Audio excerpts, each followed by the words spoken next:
ವೇದಿಕೆ ಮೇಲೆ ಇರ್ತಕ್ಕಂಥ ಎಲ್ಲ ಗುರು ಹಿರಿಯರಿಗೂ ಕೂಡ ನಮಸ್ಕಾರ ತಿಳಿಸೋಕೆ ಇಷ್ಟಪಡ್ತೀನಿ. ವೇದಿಕೆ ಮುಂದೆ ಇರ್ತಕ್ಕಂಥ ಎಲ್ರಿಗೂ ನಮಸ್ಕಾರ ತಿಳಿಸೋಕೆ ಇಷ್ಟಪಡ್ತೀನಿ. ಮೊದಲನೇದಾಗಿ ಎಲ್ರಿಗೂ ಕನ್ನಡ ರಾಜ್ಯೋತ್ಸವದ ಹಾರ್ದಿಕ ಶುಭಾಶಯಗಳು. ಭಗವಂತ ಎಲ್ರಿಗೂ ಒಳ್ಳೇದು ಮಾಡಲಿ.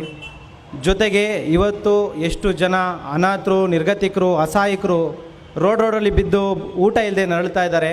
ಅಂಥವ್ರನ್ನ ರಕ್ಷಣೆ ಮಾಡಿ ಜನಸ್ನೇಹಿ ಚಾರಿಟಬಲ್ ಟ್ರಸ್ಟ್, ಜನಸ್ನೇಹಿ ನಿರಾಶ್ರಿತರ ಆಶ್ರಮ ಅಂತ ಹೇಳಿ ಶುರು ಮಾಡಿ ಇವತ್ತು ಎಷ್ಟೋ ಜನ ಅನಾಥರನ್ನ ಕರ್ಕೊಬಂದು ಸಾಕುವಂಥ ಪ್ರಯತ್ನ ಮಾಡ್ತಾಯಿದ್ದೀವಿ. ಇಲ್ಲಿ ಯಾವುದೇ ಜಾತಿ ಭೇದ ಭಾವ ಇಲ್ಲದೆ ಸರ್ವ ಧರ್ಮವು ಒಂದೇ, ನಾವೆಲ್ಲರೂ ಒಂದೇ ತಾಯಿಯ ಮಕ್ಕಳು ಅನ್ನೋ ರೀತಿಯಲ್ಲಿ ಪೋಷಣೆಯನ್ನು ಮಾಡಲಿಕ್ಕೆ ಮುಂದಾಗಿದ್ದೇವೆ. ಜೊತೆಗೆ ನಾನು ಒಬ್ಬ ಟ್ಯಾಕ್ಸಿ ಚಾಲಕನಾಗಿ, ನನ್ನ ತಂದೆ ಎಳ್ನೀರು ವ್ಯಾಪಾರ ಮಾಡ್ತಾರೆ, ನನ್ನ ತಾಯಿ ಹೂವು ವ್ಯಾಪಾರ ಮಾಡ್ತಾಯಿದ್ರು. ಇವಾಗ ಆಶ್ರಮದಲ್ಲೇ ಎಲ್ಲ ಕೆಲಸವನ್ನು ನೋಡ್ಕೊಳ್ತಾ ಇದ್ದಾರೆ.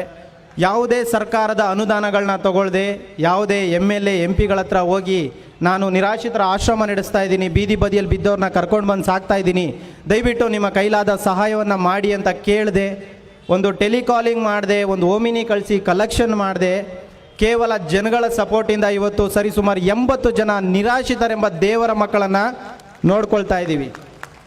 ಸೊ ತುಂಬ ಒಂದು ಕಡೆ ಬೇಜಾರಾಗತ್ತೆ, ಒಂದು ಕಡೆ ಖುಷಿ ಆಗತ್ತೆ. ಖುಷಿ ಯಾಕಪ್ಪ ಅಂತ ಹೇಳಿದ್ರೆ, ಕರ್ನಾಟಕದಲ್ಲಿ ಹುಟ್ಟಿ ಕನ್ನಡಿಗನಾಗಿ ಕನ್ನಡ ನೆಲದಲ್ಲಿ ಜೀವನ ಮಾಡ್ತಾ ಇರ್ತಕ್ಕಂಥವ್ರು, ಅಸಹಾಯಕರು ಬಿದ್ದಂಥವ್ರನ್ನ ಕರ್ಕೊಬಂದು ಸಾಕ್ತಿದ್ದೀನಲ್ಲ ಅನ್ನೋ ಒಂದು ಖುಷಿ ಒಂದು ಕಡೆ ಆದರೆ, ಅದೇ ಕರ್ನಾಟಕದಲ್ಲಿ ಅಸಹಾಯಕ ಪರಿಸ್ಥಿತಿಯಲ್ಲಿ ಬೀದಿಲಿ ಬಿದ್ದವ್ರನ್ನ ಕೇಳೋಕ್ಕೆ ದಿಕ್ಕಿಲ್ವಲ್ಲ ಅನ್ನೋದು ತುಂಬ ಬೇಜಾರಾಗತ್ತೆ ನನಗೆ. ಯಾಕೆ ಸರ್ಕಾರ ಇಂಥವ್ರನ್ನ ಗಮನ ಹರಿಸಲ್ಲ? ಯಾಕೆ ಬೀದಿ ಬದಿಯಲ್ಲಿ ಬಿದ್ದವ್ರಿಗೆ ಸರ್ಕಾರ ಅವ್ರಿಗೆ ಸಮವಾಗಿ ಒಂದು ಉಚಿತವಾಗಿ ಊಟ ಆಗಿರ್ಬೋದು, ಬಟ್ಟೆ ಆಗಿರ್ಬೋದು, ಅಥವಾ ಅವರ ಒಂದು ಉಳ್ಕೊಳ್ಳೋದಕ್ಕೆ ಒಂದು ವ್ಯವಸ್ಥೆ ಆಗಿರ್ಬೋದು ಮಾಡಲ್ಲ? ಅದು ಬಿಡಿ, ಹಾಳಾಗೋಗ್ಲಿ. ನಾವಾದರೂ ಸಮಾಜ ಸೇವೆ ಅಂತ ಇವತ್ತಿನ ಯುವಕರು ಎಷ್ಟೋ ಒಳ್ಳೊಳ್ಳೆ ಕೆಲಸಗಳನ್ನ ಮಾಡ್ತಾ ಇದ್ದೀವಿ. ಅದು ಜನಸ್ನೇಹಿ ಯೋಗೇಶ್ ಮಾತ್ರ ಅಲ್ಲ, ಕರ್ನಾಟಕದಲ್ಲಿ ಸಾಕಷ್ಟು ಜನ ಸಮಾಜಮುಖಿ ಕೆಲಸಗಳನ್ನ ಮಾಡ್ತಾ ಇದ್ದಾರೆ. ಆದರೆ ಸರ್ಕಾರ ಇವತ್ತಿನವರೆಗೂ 500 ರೂಪಾಯಿ ಕೂಡ ಕೊಡೋ ಪ್ರಯತ್ನ ಮಾಡ್ತಾ ಇಲ್ಲ. 500 ರೂಪಾಯಿ ಕೊಡೋದು ಬೇಡ, ಅಟ್ಲೀಸ್ಟ್ ಮಾಡೋ ಕೆಲಸಕ್ಕೆ ಬೆಂತಟ್ಟೋ ಕೆಲಸನೂ ಮಾಡ್ತಾ ಇಲ್ಲ. ಇದನ್ನು ಪ್ರಶ್ನೆ ಮಾಡಿದ್ರೆ ನಮ್ಮ ಮೇಲೇ ಸಾಕಷ್ಟು ತೊಂದರೆಗಳಾಗತ್ತೆ, ಭಾಳ ಬೇಜಾರಾಗತ್ತೆ. ಏನು ಮಾಡಬೇಕಂತ ಗೊತ್ತಿಲ್ಲ. ಒಂದಂತೂ ನಾನು ಸತ್ಯ ಹೇಳೋಕ್ಕೆ ಇಷ್ಟಪಡ್ತೀನಿ, ನನ್ನ ಕೈಲಾದಷ್ಟು ಮಟ್ಟಕ್ಕೆ ಕರ್ನಾಟಕದಲ್ಲಿ ನಾವು ಯಾವಾಗಲೂ ಹೇಳ್ತಾ ಇರ್ತೀವಿ, ಬರೀ ಕನ್ನಡ ರಾಜ್ಯೋತ್ಸವವನ್ನು ನವೆಂಬರ್ ತಿಂಗಳುಗಳಲ್ಲೇ ನಾವು ಆಚರಣೆ ಮಾಡಿ ಬಾವುಟ ಆರಿಸಿದ್ರೆ ಬರೋದಿಲ್ಲ.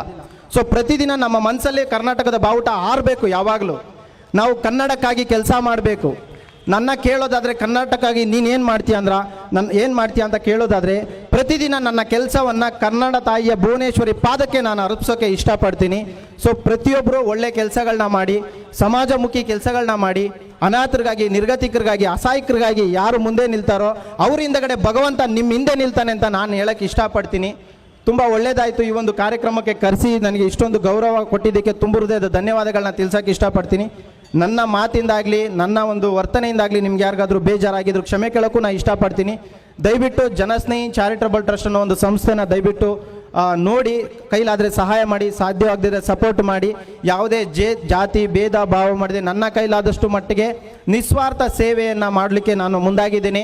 ಕರ್ನಾಟಕದ ಯಾವುದೇ ಮೂಲಾಗಿರ್ಬೋದು, ಯಾವುದೇ ಜಾತಿ ಆಗಿರ್ಬೋದು, ಯಾವುದೇ ಧರ್ಮ ಆಗಿರ್ಬೋದು, ಬೀದಿಲಿ ಬಿದ್ದಿದ್ದಾರೆ ಅಂದರೆ ಬಂದು ಕರ್ಕೊಂಡೋಗಿ ಅನ್ನೋದಕ್ಕಿಂತ ಮುಂಚೆ ದಯವಿಟ್ಟು ಕರ್ಕೊಬಂದು ನಮ್ಮ ನಿರಾಶ್ರಿತರ ಆಶ್ರಮಕ್ಕೆ ಬಿಡಿ. ಅದು 1,000 ಅಲ್ಲ, 2,000 ಅಲ್ಲ, 5,000 ಜನ ಆದರೂ ಪರವಾಗಿಲ್ಲ. ಸರ್ಕಾರದ ಹತ್ರ ಹೋಗದೇನೆ ನನ್ನ ಕೈಲಾದಷ್ಟು ಮಟ್ಟಿಗೆ ಊಟ ತಿಂಡಿ ಬಟ್ಟೆ ಕೊಟ್ಟು ಕೊನೆವರೆಗೂ ನಾನಿದ್ದೀನಿ ಅವ್ರ ಹಿಂದೆ ಅನ್ನೋ ಒಂದು ಭರವಸೆಯನ್ನು ಮೂಡಿಸ್ತೀನಿ. ಕೇವಲ ಇಲ್ಲಿ ಮೈಕ್ ಇಟ್ಟಿದ್ದಾರೆ ಅನ್ನೋ ಕಾರಣಕ್ಕೆ ಬಾಯಿಗೆ ಬಂದಿದ್ದು ಮಾತಾಡೋ ವ್ಯಕ್ತಿ ನಾನಲ್ಲ. ನನ್ನ ಕೈಲಾಗಿದ್ದನ್ನ ಮಾಡ್ತೀನಿ, ಮಾಡೋದನ್ನೇ ಹೇಳ್ತೀನಿ. ದಯವಿಟ್ಟು ಪ್ರತಿಯೊಬ್ಬರು ಸಪೋರ್ಟ್ ಮಾಡಿ. ಎಲ್ರಿಗೂ ಒಳ್ಳೇದಾಗಲಿ. ಜೈ ಹಿಂದ್, ಜೈ ಕರ್ನಾಟಕ ಮಾತೆ. ಶನೇಶ್ವರ ಒಳ್ಳೇದು ಮಾಡಲಿ. ಜೊತೆಗೆ ಇಲ್ಲಿರ್ತಕ್ಕಂಥ ಎಲ್ಲ ಮುಸ್ಲಿಮ್ಸ್ ಬಾಂಧವರಿಗೂ ನಾನು ಕೋಟಿ ಅಭಿನಂದನೆಗಳನ್ನ ಸಲ್ಲಿಸೋಕೆ ಇಷ್ಟಪಡ್ತೀನಿ. ಕಾರಣ ಏನಪ್ಪ ಅಂತ ಹೇಳಿದ್ರೆ, 2-3 ತಿಂಗಳ ಹಿಂದೆ ಒಂದು ಮುಸ್ಲಿಮ್ಸ್ ಬಾಂಧವ್ರದ್ದು ಒಂದು ವಿಡಿಯೋ ತುಂಬಾ ವೈರಲ್ ಆಗಿತ್ತು. ನನ್ನ ಈ ಮಾರ್ಕೆಟ್ ಮಸೀದಿ ಕರೆಸಿ ತುಂಬ ಗೌರವ ಕೊಟ್ಟಿದ ಮೇಲೆ ಸಾಕಷ್ಟು ಮುಸ್ಲಿಮ್ಸ್ ಬಾಂಧವರು, ಕರ್ನಾಟಕದಲ್ಲಿ ಮುಸ್ಲಿಮ್ಸ್ ಬಾಂಧವರು ನನ್ನ ಆಶ್ರಮಕ್ಕೆ ಅಕ್ಕಿ, ಬೇಳೆ, ರಾಗಿ ಪ್ರತಿಯೊಂದನ್ನ ಕಳಿಸ್ಕೊಡ್ತಾ ಇದ್ದೀರಾ. ನಿಮ್ಮೆಲ್ಲರ ಪಾದಕ್ಕೂ ನಮಸ್ಕಾರ. ತುಂಬ ಖುಷಿ ಆಗುತ್ತೆ. ಯಾಕಂದರೆ ಒಬ್ಬ ಕೆಳಗೆ ಬಿದ್ದಿದ್ದಾನೆ ಅಂದರೆ ಅದನ್ನ ಎತ್ತವನು ಇನ್ನೊಬ್ಬ ಬಡವನೇ ಆಗಿರ್ತಾನೆ. ಶ್ರೀಮಂತ ಯಾವುದೇ ಕಾರಣಕ್ಕೂ ತಿರುಗಿ ಕೂಡ ನೋಡಲ್ಲ. ಇದನ್ನು ನನ್ನ ಜೀವನದಲ್ಲಿ ನೋಡಿದ್ದೀನಿ. ಸಾಕಷ್ಟು ಜನ ದೊಡ್ಡ ಕಾರ್ಯರೋರು ನಮ್ಮ ಆಶ್ರಮದ ಮುಂದೆ ಓಡಾಡ್ತಾರೆ, ಯಾರು ಕೂಡ ಒಳಗಡೆ ಬಂದು ನೋಡೋದಿಲ್ಲ. ಯಾವುದೋ ಒಬ್ಬ ವ್ಯಕ್ತಿ ಸೊಪ್ಪು ಮಾರ್ತಾ ಇರ್ತಾನೆ, ಆ ವ್ಯಕ್ತಿ ಒಳಗಡೆ ಬಂದು 10 ಕಟ್ಟು ಸೊಪ್ಪು ಕೊಟ್ಟು ಹೋಗ್ತಾನೆ. ಅದು ನಿಜವಾದ ಮಾನವೀಯತೆ ಅಂದರೆ ಅದು ನಿಜವಾಗ್ಲೂ ಸೊ ದಯವಿಟ್ಟು ಪ್ರತಿಯೊಬ್ಬರು ಸಮಾಜಮುಖಿ ಕೆಲಸಗಳಂದ್ರೆ ಏನು, ಹೇಗೆ ಮಾಡಬೇಕು ಅನ್ನೋದು ಜನಸ್ನೇಹಿ ಚಾರಿಟಬಲ್ ಟ್ರಸ್ಟ್ ಮುಖಾಂತರ ದಯವಿಟ್ಟು ನೋಡಿ, ನಿಮ್ಮ ಕೈಲಾದರೆ ದಯವಿಟ್ಟು ಸಪೋರ್ಟ್ ಮಾಡಿ. ನನಗಂತೂ ಹೆಮ್ಮೆ ಇದೆ ಈ ನಾಡಲ್ಲಿ ಹುಟ್ಟಿ. ನಾನು ಏನು ಹೇಳೋಕ್ಕೆ ಇಷ್ಟಪಡ್ತೀನಿ ಅಂದರೆ, ತಾಯಿ ಋಣ ತೀರಿಸೋದಷ್ಟೇ ಅಲ್ಲ, ತಾಯಿನಾಡು ಋಣ ತೀರಿಸಬೇಕು. ಅದು ನಿಜವಾಗ್ಲೂ ಒಬ್ಬ ಕನ್ನಡಿಗನಿಗಿರಬೇಕಾದಂಥ ಒಂದು ಮಾನವೀಯತೆ ಗುಣ ಅಂತ ಹೇಳ್ತಾ ಎಲ್ರಿಗೂ ಒಳ್ಳೆಯದಾಗಲಿ. ಜೈ ಹಿಂದ್, ಜೈ ಕರ್ನಾಟಕ ಮಾತೆ. ನಮಸ್ಕಾರ ಎಲ್ರು. ಅಭಿನಂದನೆಗಳು ಆತ್ಮೀಯ. ಒಂದು ಸೆಕೆಂಡ್, ಈ ಚಿಕ್ಕ ವಯಸ್ಸಿನಲ್ಲಿ ಇಷ್ಟೊಂದು ಸಮಾಜ ಸೇವೆ ಮಾಡ್ತಿದ್ದಾನೆ, ನಂಗೆ ಖುಷಿ ಆಯಿತು. ನಾನು ಮಾಡ್ತಾಯಿದ್ದೀನಿ, ವೃದ್ಧಾಶ್ರಮ ನಡೆಸ್ತಿದ್ದೀವಿ, ಜೈಲು ಕೈದಿಗಳಿಗೆ ಪುನರ್ಜೀವನ ವ್ಯವಸ್ಥೆ ನಾವು ಮಾಡ್ತಾಯಿದ್ದೀವಿ ಅಂತಃಕರಣ ಟ್ರಸ್ಟ್ಲಿ. ಅಂಥ ಕೆಲಸ ಮಾಡೋರೇ ಇಂಥವ್ರು ಗುರ್ತು ಸಿಗ್ತಾರೆ. ನನ್ನ ಪರವಾಗಿ ಇವನಿಗೆ ಒಂದು ಅಭೂತಪೂರ್ವ ಕ್ಷಣವನ್ನು ನಾವು ಕಾಣ್ತಾ ಇದ್ದೇವೆ. ಜನಸ್ನೇಹಿ ಯೋಗೀಶ್ವರವರನ್ನ ನಾಡುಕೊಂಡಂತಹ ಮಹಾನ್ ವ್ಯಕ್ತಿ ಪೇಟ ಧರಿಸಿಕೊಂಡು ಆಮೇಲೆ ನನಗೆ ಶಾಲ್ ಕೊಟ್ಟಿದ್ರು. ನಾನು ಇವನನ್ನ ಬಿಡಕ್ಕೆ ತಯಾರಿಲ್ಲ, ಆಯಿತಾ. ಇವನು ವಿಳಾಸ ಕೊಡಲಿ, ನನ್ನದೇನು ಮ್ಯಾಕ್ಸಿಮಮ್ ಸಹಾಯ ಮಾಡೋಕ್ಕಾಗುತ್ತೆ. ಮೈಸೂರಿಂದ ನೀನು ನನಗೆ ಇಟ್ಕೋಬೋದು. ಆಮೇಲೆ ಇದನ್ನು ಇವನು ಕೊಡೋಲ್ಲ, ಇದನ್ನು ಇವನು ಕೊಟ್ಬಿಟ್ಟು ಅವ್ನ ಶಾಲ್ ನಾನು ಇಸ್ಕೊತೀನಿ, ನೆನಪಿಟ್ಕಿಸ್ಕೊತೀನಿ. ನಿನ್ನ ಶಾಲ್ ನನಗೆ ಕೊಡೋ, ಅವೆಲ್ಲ ಇದೆ, ನಿನ್ನ ಶಾಲ್ ನನಗೆ ಕೊಡೋ. ಇದೊಂದು ಅಭೂತಪೂರ್ವ ಕ್ಷಣ.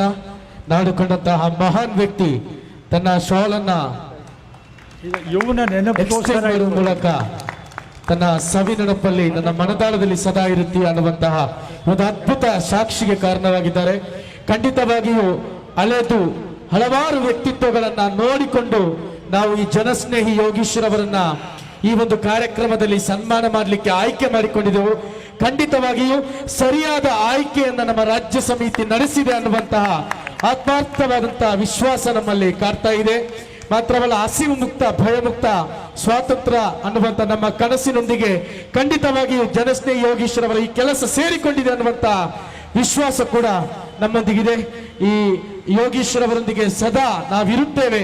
ಯಾಕಂತ ಹೇಳಿದ್ರೆ ಈ ಕೊರೋನಾ ಸಂದರ್ಭದಲ್ಲಿ ಸಾವಿರಾರು ಜೀವ ಕಳೆದುಕೊಂಡು ಹೆಣಗಳು ಬಿದ್ದಾಗ ಅವರನ್ನ ಅಗೌರವವಾಗಿ ಇಲ್ಲಿ ಸಮಾಧಿ ಮಾಡುವಂತಹ ಸಂದರ್ಭದಲ್ಲಿ ಅವರ ಧರ್ಮದಂತೆ ಸುಮಾರು ಮರಣ ಮೃತ ಶರೀರಗಳನ್ನ ಈ ಪಕ್ಷದ ಕಾರ್ಯಕರ್ತರು ಸಮಾಧಿ ನಡೆಸಿದ್ರು. ಅಂತಹ ಒಂದು ಅದಕ್ಕಿಂತಲೂ ಮಿಗಿಲಾದಂತಹ ಈ ಜನರನ್ನ ಉಳಿಸುವಂತ ಕೆಲಸಕ್ಕೆ ಯೋಗೀಶ್ವರವರು ಇವತ್ತು ಮುನ್ನಡೀತಾ ಇದ್ದಾರೆ. ಇವರ ಈ ಕೆಲಸಗಳಿಗೆ ಸದಾ ನಮ್ಮ ಬೆಂಬಲವಿದೆ ಅಂತ ಹೇಳಿಕೊಳ್ಳುತ್ತಾ ಅವರಿಗೆ ಈ ವೇದಿಕೆಯನ್ನು ನಾವು ಬೀಳ್ಕೊಡ್ತಾ ಇದ್ದೇವೆ. ಥ್ಯಾಂಕ್ ಯು ಎಲ್ರಿಗೂ. ತುಂಬ ಖುಷಿ ಆಯಿತು. ಹಾಗೆ ಅಪ್ಪಾಜಿ ಅವ್ರು ಹೇಳಿದ್ರು, ಅವ್ರ ಆಶೀರ್ವಾದ ಸಿಕ್ಕಿದೆ ನನ್ನ ಭಾಗ್ಯ. ಯಾಕಂತ ಹೇಳಿದ್ರೆ ಹಿರಿಯರ ಆಶೀರ್ವಾದ ಸಿಕ್ಬಿಟ್ಟು ನೀವೆಲ್ಲ ಬೆಂತಟ್ಬಿಟ್ರೆ ನಾಳೆ ಬೆಳಗ್ಗೆನೇ ಇನ್ನೊಂದು 50,000 ಜನನ ಕರ್ಕೊಬಂದ್ಬಿಡ್ತೀನಿ, ಅಷ್ಟು ಶಕ್ತಿ ಬರುತ್ತೆ. Thank you so much. ಎಲ್ರಿಗೂ ಒಳ್ಳೆಯದಾಗಲಿ. ಧನ್ಯವಾದಗಳು.